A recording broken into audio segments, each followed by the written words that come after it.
भयंकर तरीके से करप्शन चल रही है। जो पे कर रहा है उसको वो उसके राइट्स नहीं मिल पा रहे हैं जी। और जो इलीगल कर रहा है उसको देख लीजिए आप, आपके सामने 40 से 50 ट्रैक्टर यहाँ पे पड़े हैं। अब आप 50 ट्रैक्टर का हिसाब लगाइए जी। एक ट्रैक्टर में तकरीबन 4 मेट्रिक टन होता है जी। तो 5 4 are 20, this is around 200 metric ton of material. जी। और ये देखिए सर, इसमें माल जो है ये भी पूरा खड़ का है, आप देख सकते हैं पत्थर है जी। कोई ये क्रशर का माल नहीं है। जी। ठीक है, इससे अब आप खुद बताइए माइनिंग में कितनी करोड़ों की खपत गवर्नमेंट को लग रही है। आसपास इतनी इलीगल गतिविधियाँ हैं, जी। हमें एक ट्रैक्टर पर तकरीबन 500 से 700 रुपया माइनिंग देनी पड़ती है। जी। अब देखेंगे तो यहाँ 40 से 50 मीटर तक की पूरी लाइन लगी है, जी। तो तकरीबन यहाँ पे कम से कम होंगे तो 40 से 50 ट्रैक्टर होंगे। जी। जिला कांगड़ा के खरट बनेर खड्ड में अब अवैध खनन का मामला सामने आया है, जिस पर विभाग ने शिकंजा कसा है। आपको बता दें कि खरट बनेर खड्ड का हाल ही में ऑक्शन किया गया था, जिसमें सरकार की ओर से राजेश्वर गुलेरिया को 22 लाख रुपए में यह स्वीकृत किया गया था और जिसका मासिक कर सरकार को राजेश्वर गुलेरिया के द्वारा दिया जाता है। लेकिन बनेर खड्ड में धड़ल्ले से अवैध खनन से परेशान राजेश्वर गुलेरिया ने कई दिनों से खनन विभाग में शिकायत दर्ज की थी, जिस पर विभाग की टीम मौके पर पहुंची। हालांकि मौके पर टीम को खनन होता हुआ तो नहीं दिखा, लेकिन विभाग को मौके पर कई मीट्रिक टन खड्ड से निकाली हुई रेत मिली है, जिस पर गांव के उप प्रधान संजीव कुमार का कहना है कि यह किसी ठेकेदार का माल है, जिसका अभी तक डब्ल्यू फॉर्म भी मौके पर मौजूद नहीं है।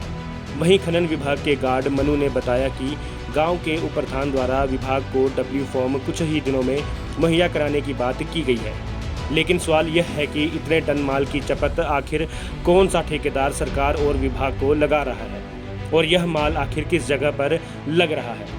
गौरतलब हो कि विभाग द्वारा अब इस रास्ते को बंद कर दिया गया है ताकि अवैध खनन पर रोक लगाई जा सके। मौके पर पहुंची विभाग की टीम का कहना है कि यह खड्ड से अवैध रूप से निकाला हुआ माल है। हालांकि मौके पर ठेकेदार के न होने से विभाग द्वारा चालान नहीं किया गया, किंतु खनन के रास्ते को बंद कर दिया गया है। मामले की शिकायत करने वाले राजेश्वर गुलेरिया के पुत्र सुमित गुलेरिया ने क्या कुछ बताया, आप भी सुने।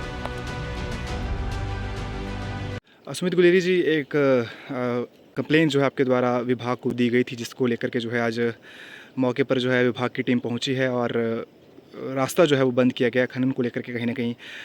किस तरह इस कंप्लेन को देखते हैं और क्या कहना चाहेंगे आप? देखिए एक्चुअली हमने लास्ट 2 साल पहले ये खड्ड ली थी ऑक्शन में जी। और 2 साल से हम इसके एक्चुअली पेमेंट कर रहे हैं जी। तो सरकार को विभाग को हमने लगभग 40 लाख रुपया पे कर चुके हैं जी। और अभी भी हमारी आउटस्टैंडिंग अमाउंट अब जो आने वाले साल में जी। हमें 40 लाख रुपया और पे करना पड़ेगा। जी। तो मतलब टोटल अब इतना पैसा हम यहाँ इन्वेस्ट कर चुके हैं। हमारा क्रशर लगाने का प्लान था बट क्रशर लगाने में कुछ देरियाँ होने के कारण जी। हमारे पास अभी सिर्फ माइनिंग की ही एक्टिविटीज़ अवेलेबल है। जी। बट प्रॉब्लम यहाँ पे ये आ रही है कि जब हम इस चीज़ को जैसे बेचने के लिए जा रहे हैं तो वो मार्केट में उसका रेट नहीं मिल रहा। जी। उसका कारण ये है कि आसपास इतनी इलीगल गतिविधियाँ हैं, जी। हमें एक ट्रैक्टर पर तकरीबन 500 से 700 रुपया माइनिंग देनी पड़ती है सरकार जी। को। तो हम तभी भी आगे बेच पाएंगे जब हम 1000 रुपये की बेचेंगे, बीच में हमारी भी कॉस्ट्स हैं। जी। तो ये है।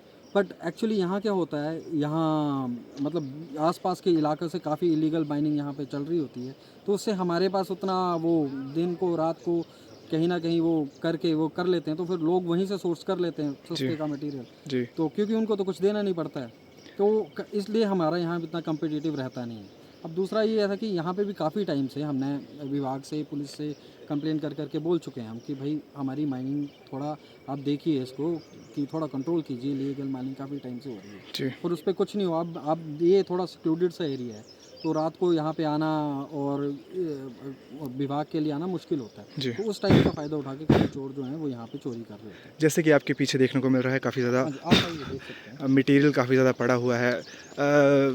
बतौर ठेकेदार अगर मैं आपसे पूछना चाहूँ तो कितना लगता है कितना की माल जो है यहाँ पर इस समय मौजूद है? अगर हम यहाँ से ट्रेस करें जी। तो देयर इज़ अप्रॉक्सीमेटली, आप देखते जाइए जी। ये यहाँ से यहाँ तक आप समझ लीजिए 10 मीटर, वहाँ तक आप समझ लीजिए 20 मीटर जी। और वो आप अगर आप आगे तक देखेंगे तो यहाँ 40 से 50 मीटर तक की पूरी लाइन लगी हुई है। जी। तो तकरीबन यहाँ पे कम से कम होंगे तो 40 से 50 ट्रैक्टर होंगे। जी। जी। और ये देखिए सर, इसमें माल जो है ये भी पूरा खड़ का है, आप देख सकते हैं पत्थर है, जी। कोई ये क्रशर का माल नहीं है। जी। ठीक है, इससे अब आप खुद बताइए माइनिंग में कितनी करोड़ों की चपत गवर्नमेंट को लग रही है। इसी वजह से क्या हो रहा है, ऐसे छोटी छोटी जगह चीज़ों से वजह से एम्प्लॉयज़ की सैलरी तक नहीं दे पा रही है सरकार, जी क्योंकि भयंकर तरीके से करप्शन चल रही है। जो पे कर रहा है उसको वो उसके राइट्स नहीं मिल पा रहे हैं, जी और जो इलीगल कर रहा है उसको देख लीजिए आप, आपके सामने 40 से 50 ट्रैक्टर यहाँ पे पड़े हुए हैं।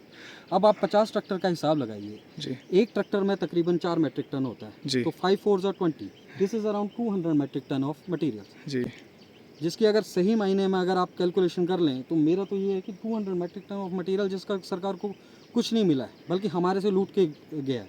जी तो अब ये सब आप समझ लीजिए। अब ये मटेरियल कहीं पे, अब ये बता रहे हैं जैसे कि किसी ठेकेदार का है, अब ये ठेकेदार इस मटेरियल को लगाएगा। जी अब ये देखिए इस मटेरियल में एक्चुअली होता क्या है, ये material is not good for construction, क्योंकि इसमें छोटे छोटे जो पोर्स होते हैं और ये जो अपने एलुवियल्स वगैरह छोटे पार्टिकल्स होते हैं, जैसे ही आप इसको कंस्ट्रक्शन में यूज़ करते हैं जी तो थोड़े दिनों बाद वो जैसे ही वो गलते हैं जी तो उसमें क्रैक्स आ जाते हैं। अब यहाँ पे तो ये ठेकेदार इनको जैसे पुलियों में डाल लगा रहे हैं, जिससे पुली जो पुली मतलब 70 साल 80 साल के लिए डिज़ाइन हुई है, जी वो पुली आपकी 20-25 साल से ज़्यादा नहीं टिक पाएगी, क्योंकि ये क्रैक्स डेवलप होंगे। ये तो हाईली रिस्ट्रिक्टेड मटेरियल है किसी में भी। पर मुझे तो ये शौक हो रहा है कि मतलब इतने ठेकेदार इकट्ठा करके इसको इस अमाउंट में कहीं पे इंट्रोड्यूस कर रहा है, ये अपने आप में एक सोचने वाली बात है। मौके पर अगर बात की जाए तो प्रधान यहाँ पर मौजूद रहे, उनसे बात की इस विषय पर, तो उनके कहना है कि ठेकेदार जो है एम फार्मा अभी कुछ दिनों में जो है वो विभाग को जो है वो सौंपेगा। देखिए सर, अगर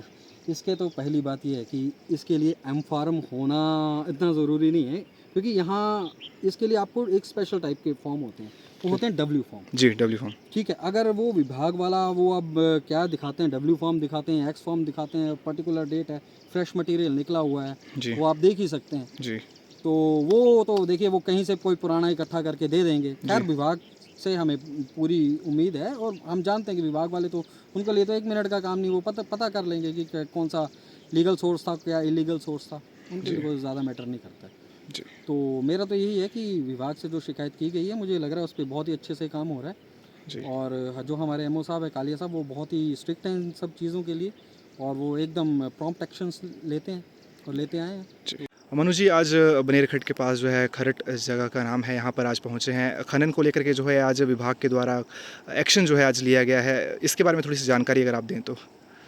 हाँ जी, ब्रिजेश्वर गुलेरिया जी की तरफ से हमें हमारे विभाग को बार बार यहाँ पे कंप्लेंट की जा रही थी कि इलीगल माइनिंग हो रही है मेरे एरिया में, जबकि ये एरिया जो है ऑक्शन एरिया है, जी और इसको जो है 22 लाख रुपए में जो है सरकार द्वारा श्री ब्रिजेश्वर गुलेरिया जी के पक्ष में जो है स्वीकृत किया गया है। जी और रही अवैध खनन की बात, तो इसमें अब रात के समय हो रहा होगा मैं सुनने में आया कि रात के समय उठाया जा रहा है माल।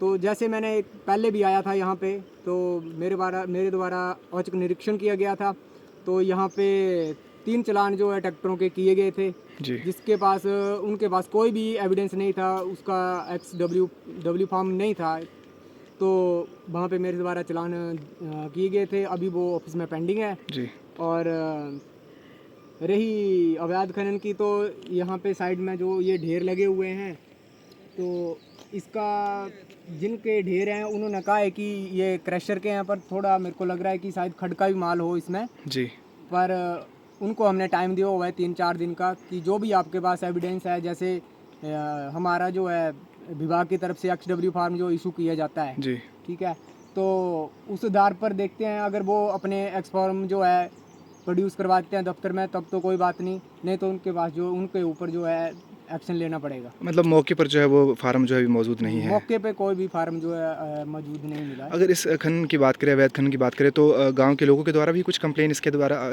रिगार्डिंग की गई थी आपके साथ? गांव के लोगों के द्वारा तो कंप्लेंट कम ही आती है, पर यह है कि अब ये एरिया ऑक्शन हो चुका है, तो ऑक्शन के कारण ऐसा होता है कि जो जिस बंदे ने ऑक्शन ली हुई है, जैसे ब्रिजेश्वर गुलेरिया जी ने ऑक्शन ली हुई है, जी तो वही जो है अब यहाँ पे अपनी अमाउंट तय करते हैं कि किस दर पे हमने माल आगे ट्रैक्टर वालों को बेचना है, क्या करना आगे, वो ही देखते हैं।